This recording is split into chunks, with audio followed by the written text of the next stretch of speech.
दोस्तों आज हम बात करने वाले हैं चेन्नई सुपर किंग्स की प्लेइंग 11 के बारे में। और दोस्तों ऐसी प्लेइंग 11 जो सिर्फ पेपर पर स्ट्रॉन्ग नहीं बल्कि उतरते ही सामने वाली टीम का दमखम हिला देने वाली टीम। ये सिर्फ 11 प्लेयर्स नहीं बल्कि ये एक पावर है, एक यूथ है, एक स्ट्रेटेजी है और इसमें दिमाग भी है। तो दोस्तों वीडियो को एंड तक जरूर देखना क्योंकि इस वीडियो में आपको हर एक प्लेयर का रोल एग्जैक्टली समझाया जाएगा। और दोस्तों आप लोगों का सपोर्ट रहेगा तो इस बार सीएसके ट्रॉफी भी जीतेगी। तो दोस्तों इसी बात पे चैनल को सब्सक्राइब जरूर कर लेना और ऐसे ही वीडियो मैं आपके लिए लाता रहूंगा। तो अब आ जाते हैं सीएसके की प्लेइंग 11 पे, जिस पे बात करते हैं ओपनिंग की। ओपनिंग में आ जाएंगे आयुष म्हात्रे जो कि फियरलेस बैटिंग करते हैं। यंग है और सीएसके ने उसको ऊपर इसलिए रखा है ताकि वो पूरा पावर प्ले का फायदा उठा सके। न्यू बॉल्स के साथ शॉट लगाना, गैप निकालना और बिना डरे रन्स बनाना। आयुष म्हात्रे का बस यही काम है पावर प्ले में, और शुरुआत की स्टार्ट बहुत मजबूत देना, बल्कि ओपोजिशन पे प्रेशर भी बना सकता है।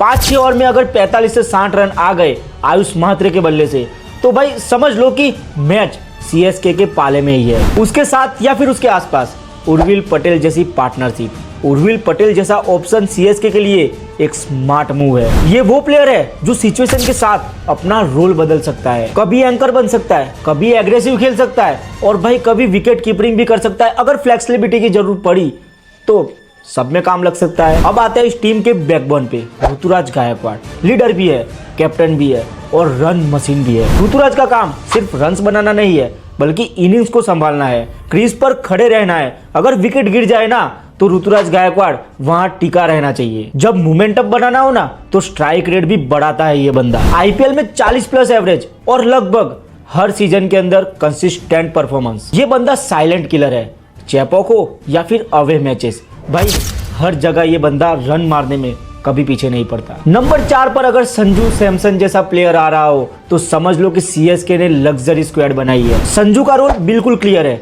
जब रन रेट स्लो हो ना तब प्रेशर को रिलीज करना, जब ओपोजिशन स्पिनर टाइट बॉलिंग कर रहे हो ना तब संजू पूरा गेम का टेम्पो बदल सकता है। एक्सपीरियंस भी है, शॉट मेकिंग भी है और बड़ी इनिंग्स खेलने का दम भी है। उसके बाद आते हैं 5 नंबर पर सरफराज खान।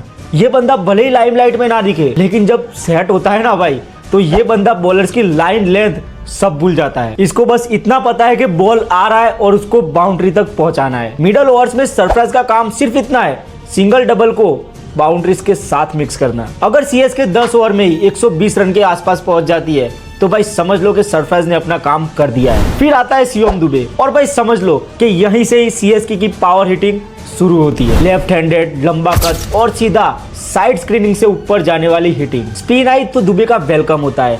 और भाई 16-17 ओवर हो या फिर मिडल ओवर्स, भाई शिवम दुबे का काम है स्कोरबोर्ड को रॉकेट तक पहुंचाना। साथ ही अगर बॉलिंग भी करानी हो, अगर कोई सेट बैट्समैन आउट भी नहीं होता हो तो भाई शिवम दुबे परफेक्ट चॉइस है। उसके बाद आता है डिवॉल्ट ब्रेविस, भाई राक्षस है वो बंदा।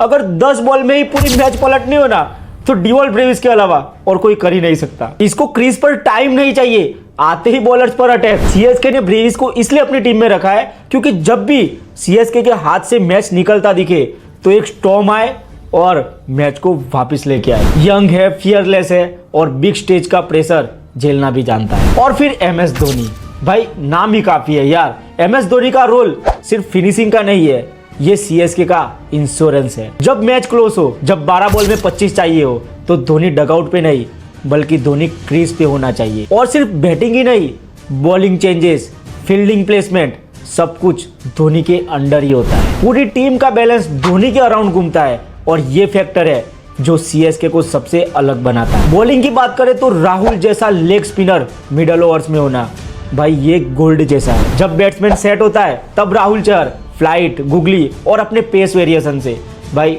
बैट्समैन को आउट करना जानता है। मिडल ओवर में 1-2 विकेट मिल गए ना तो ओपोजिशन का मोमेंटम टूट सकता है। उसके बाद नूर अहमद की एंट्री होती है लेफ्ट आर्म व्रिस्ट स्पिन के साथ, जो कि आज के टाइम पे बहुत ज्यादा रह रहे हैं। पिच अगर थोड़ी सी भी मदद करे तो नूर अहमद बैट्समैन को डाउट में डाल सकता है। कभी वाइड टर्न, कभी फास्ट आर्म बॉल। ये बॉलर सिर्फ इकोनॉमिकल नहीं है बल्कि विकेट टेकिंग है। और पेस अटैक को लीड करता है Khalil Ahmed, left arm pacer, जो पावर प्ले में स्विंग और डेथ ओवर में एंगल से प्रॉब्लम क्रिएट करता है। खलील का काम सिंपल है, टॉप ऑर्डर को टाइट रखना और एंड में फ्री में रन ना देना। दोस्तों ये तो हो गई सीएसके की प्लेइंग 11 जो कि खिलाड़ी खेलने वाले हैं या फिर इसमें कुछ चेंजेस होने वाले हैं। लेकिन ये जो प्लेइंग 11 है वो मैं आपको बता देता हूँ आयुष मात्रे, उर्विल पटेल, ऋतुराज गायकवाड़, संजू सैमसन, सरफराज खान, उसके बाद आ जाएंगे Shivam Dubey, Dewald Brevis, MS Dhoni, फिर राहुल चहर, नूर अहमद और खलील अहमद। लेकिन अगर फिर मैच बीच में फंस जाए और निकालने का कोई ऑप्शन ना हो,